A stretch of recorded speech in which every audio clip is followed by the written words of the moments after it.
Assalamualaikum warahmatullahi wabarakatuh. Yang terhormat dosen pengampu mata kuliah Psikologi Belajar, Ibu Dr. Sulistiana SPD MPD. Perkenalkan, nama saya Sabina Nazwa Azahro dengan NIM 23101223220035 dari Program Studi Bimbingan dan Konseling kelas B. Pada kesempatan ini, saya akan membahas pentingnya pengukuran hasil belajar sebagai materi bagian dari layanan bimbingan dan konseling. Topik ini sangat relevan untuk membantu siswa memahami capaian belajar mereka, mengenali kendala, dan mempersiapkan langkah ke depan untuk mencapai tujuan pendidikan. Dalam dunia pendidikan modern, terdapat beberapa tantangan utama terkait pengukuran hasil belajar. Di antaranya, yang pertama, adanya kurangnya pemahaman siswa tentang pentingnya evaluasi hasil belajar. Yang kedua, tidak meratanya keterampilan guru dan konselor dalam menganalisis data hasil belajar. Yang ketiga, kesulitan dalam menyesuaikan metode pengukuran dengan kebutuhan individual siswa di era teknologi.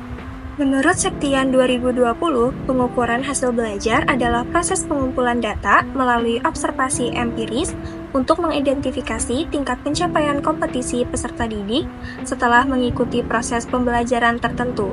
Pengukuran dilakukan menggunakan alat ukur yang objektif dan menghasilkan data berupa angka untuk analisis lebih lanjut.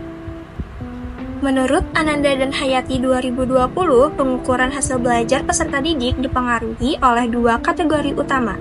Yang pertama ada faktor internal, yang berasal dari dalam diri siswa meliputi kesehatan fisik, kondisi psikologis seperti inteligensi, perhatian, minat, bakat, kesiapan belajar, dan kematangan emosi.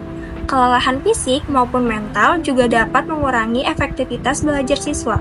Kedua faktor eksternal yang berasal dari lingkungan luar siswa, termasuk pengaruh keluarga, seperti pola asuh orang tua, dan dukungan dalam proses belajar, kemudian kualitas sekolah yang mencakup metode pengajaran, dan bagaimana hubungan antara guru dan siswa, serta lingkungan sosial yang terdiri dari masyarakat, teman sebaya, dan media massa.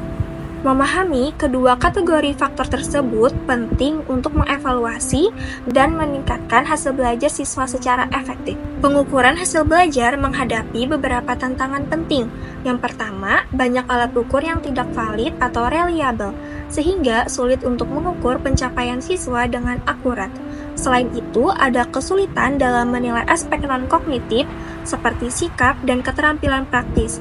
Kurangnya literasi digital juga menjadi masalah karena penggunaan teknologi dalam evaluasi belum merata, terutama di daerah terpencil, dan pendidik seringkali tidak mendapatkan pelatihan yang cukup untuk menggunakan alat berbasis teknologi. Selain itu, penilaian yang subjektif dari beberapa pendidik dapat membuat hasil pengukuran tidak mencerminkan kemampuan yang sebenarnya. Di samping itu, kurikulum yang tidak relevan dengan perkembangan zaman membuat alat ukur kurang sesuai dengan kebutuhan dunia kerja. Terakhir, tekanan untuk mendapatkan nilai tinggi seringkali mengalihkan fokus siswa dari pemahaman materi ke pencapaian angka, sehingga evaluasi yang lebih menyeluruh sering terabaikan. Untuk mengatasi tantangan dalam pengukuran hasil belajar, beberapa solusi umum dan spesifik layanan bimbingan konseling atau BK dapat dilakukan dengan kolaborasi antar guru, konselor, dan siswa adalah kunci untuk memahami hasil evaluasi sebagai umpan balik pembelajaran. Konselor dapat memberikan pelatihan interprestasi hasil evaluasi, membantu siswa menetapkan target belajar, dan menyediakan sesi refleksi untuk membahas strategi peningkatan prestasi. Dengan demikian, setiap siswa dapat memahami apa yang telah dicapai dan bagaimana meningkatkan diri sendiri, serta memiliki tujuan yang jelas untuk bekerja menuju arah tersebut. Pengukuran hasil belajar dalam layanan bimbingan dan konseling sangat penting untuk memberikan umpan balik konstruktif bagi siswa.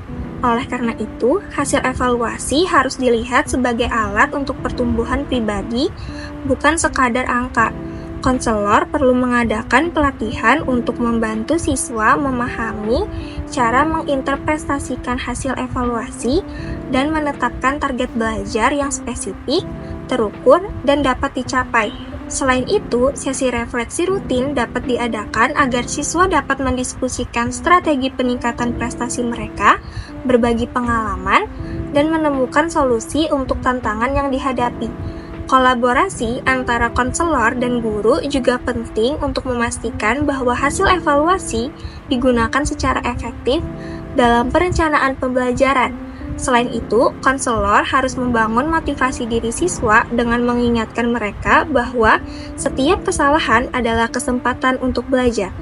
Yang terakhir, monitoring berkala terhadap perkembangan siswa setelah menerima layanan BK akan membantu mengevaluasi efektivitas program dan melakukan perbaikan yang diperlukan. Dengan pemahaman dan penerapan yang baik, kita dapat membantu siswa tidak hanya mencapai tujuan akademik, tetapi juga mengembangkan potensi mereka secara menyeluruh. Mari bersama-sama memanfaatkan pengukuran hasil belajar sebagai alat untuk menciptakan pembelajaran yang lebih bermakna.